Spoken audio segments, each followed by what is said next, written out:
Hey, what's cracking? This is JJ Peters from DEEZ Nuts, and you're watching Southwest Hardcore Television.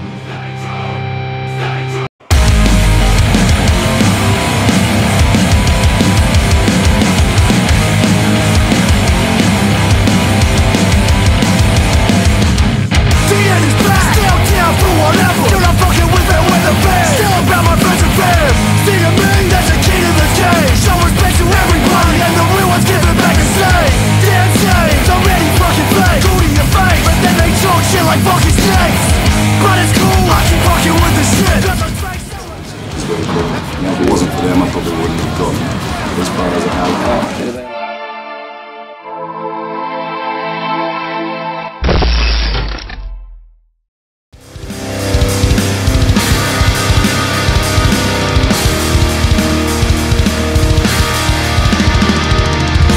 I'm not sleeping alone, I'm not sleeping. I can't recount the days it's been without your blue eyes closed and in my chest, arms wrapped around my neck. Oh, I know the shelter, I feel the safety, never want of my ecstasy. Time, oh, wait 1,000 days, just as long as you can promise, come back to me.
Don't make me come down there and fat and I'm Welsh. I really do.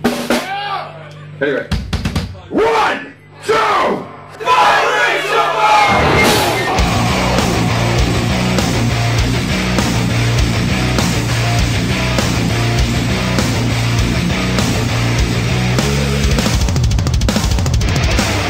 one day I'll rise above all the voice and lies. The more she betrays me, the more of me that dies. Can you show me the way to open my eyes?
JJ, DEEZ NUTS with me, and we're just going to talk about how you guys all started really. So, did you expect it to kind of like blow up to where? Just got a couple of songs and demoed some shit.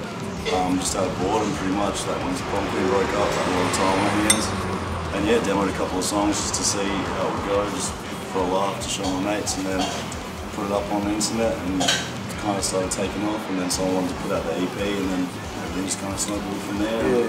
Yeah, it's kind of, I don't know, it's like it's pretty humbling to be overseas and like maybe song along to songs I just wrote in my bedroom or whatever, but it's cool. Was there like any things in particular that like influenced you when you were growing up? Did it really like influence you, or was it just like music generally? Yeah, I listen to fucking everything. I would listen to all the soul music and shit like that, which I wouldn't say has influenced it, you know what I mean? Like, but I do listen to a lot of rap and a lot of hardcore, which I guess like in my subconscious probably comes through when I'm writing. Like I don't intentionally sit down and go, I'm going to mix this with this, but like, you know, if you listen to a certain thing enough, like that's what's going to come out. Like the first songs I ever wrote everything for were the first 2 songs for DM, and they came out how they did, so I guess I take that influence with it to realise it. Top 5 like influential artists? Huge Biggie fan, like he's a huge inspiration, but even Poison the World and bands like that. But then again, like my favourite fucking song of all time was written by Al Green. He's like an old soul singer, so it's like, you know what I mean? Like, what song was that? Let's Stay Together. That's my favourite song ever made. But like I said, I don't think that really sounds anything like DEEZ. So. Whereabouts did you grow up? Was it Melbourne? I grew up in Adelaide and I moved to Melbourne around the time I was starting. I lived like in the country kind of when I was younger. Me and all the dudes from Conqueen all went to high school down there, like south of Adelaide, like Wodinga Beach. And that's where I met all the Conqueen dudes, and that's when we started the band. Like we had separate bands when we were younger, and as we sort of got a bit older we all moved to the city and started Conqueen, and that's how that kind of came together. But you know, I loved growing up down there, and we'd always travel to the city on the weekends to see shows. And that was all sort of part of it, but yeah, it was nice down there. Were your parents like a massive influence on you growing up? I thank my parents for everything I do, and they've always been massively supportive. Even when I do ridiculous things and rap ridiculous songs, they're still coming. Is it like, do you ever get to a point where you think, oh, it's like, I always worried, like, I never will be in the same room as my parents when they listen to any of my shit, because I'll just fucking face and go red. But like, well, I know that like my dad doesn't really get it. He's a little bit older, but my mom's just like 100% supportive and like listens to it in the car and sings along and shit. And she said she's gotten some pretty funny looks, like singing along to Sex Cells at the stoplights. You know what I mean? But she gets it and she sees the light-hearted side of it and supports it. Is very cool. You know, if it wasn't for them, I probably wouldn't have gotten as far as I have. Are there like massively different like cultural differences between countries, or do you like find like hardcore kids just pretty much all the same? You get a lot of different kids, but they're all into the same sort of music, so that's like a common interest and sort of ties it together, makes you feel at home even when you're in places you've never been. But it's definitely different. Like we get more wild responses in certain countries and a bit more standoffish responses elsewhere, even though kids still come out in the same numbers. You know what I mean? One of the other things that always stood out to me as well about you guys is the fact that like, well, they're obviously got like DDT and stuff, it's like you always go out straight, like shout to your strange kids and stuff, your friends. Yeah, it's more about like letting kids know that it's okay to like just be yourself.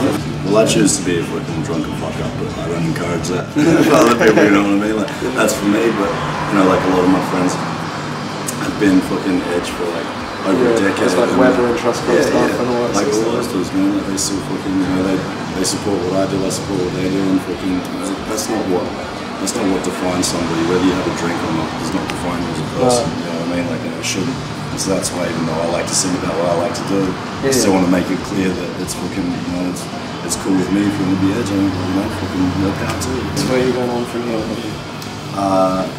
Tonight we do an overnight drive to Amsterdam, and we've got a few more festivals. We've got a show of our own tomorrow, Bring Me, and then a few more festivals, and then we've got 2 months off before we hit the States for a month, and then after that we're back for Never Say Die to the year, so it should be good. Over that, what do you do like with your time?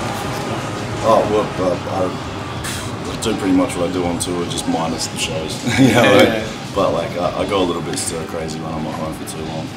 I get a bit antsy, but I always try and keep busy doing other projects and shit. That's kind of how Grips and Tonic came about, because when I had time off I still wanted to be doing something creative. and you know, try and do a few shows with them. With me and Todd when I got time off at home, but yeah, pretty much hang with mates, fucking do everything minus the travelling and shows part that I would be doing on tour. Everyone's got a missus, but no kids. No kids yet. Yeah. Something in the future, possibly? Oh man, I'd love to have kids one day. I'll meet the right woman. Mini JJs. Yeah, I don't want to wish that upon the world.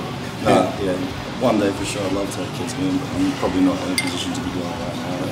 I teach preschool, that's kind of my job. Actually, one of our bass players is a school teacher. Not bad, he plays guitar for us, he lives in New York. When he's off tour with us, he just chills and does music with smaller bands and stuff, but this is pretty much full time for him, and John works a little bit. Like, we've got a semi-rotating lineup, like Sim that's drumming for us right now, he drums for Break Even, so so he does that obviously for the most part, but he works on the side as well. It's different for everyone, man. It's coming Australian bands, like who should we be looking out for? Break Even, as I just mentioned, if anyone hasn't heard of them, you should do yourself a favour and go listen to them. Like, our boys fucking Dream on Dreamer, they're coming up, they're just in the States recording right now, I believe. And Shinto Katana, we toured with them as well, they're awesome dudes. If you like real heavy fucking beatdown shit, that's I just want to say thank you to anyone who might be watching this who's come and check us out, or bought a CD or downloaded a CD. If you haven't checked us out before, please do it. If you don't like it, that's cool. If you do like it, come along and sing along at the show. We would love that. So thank you.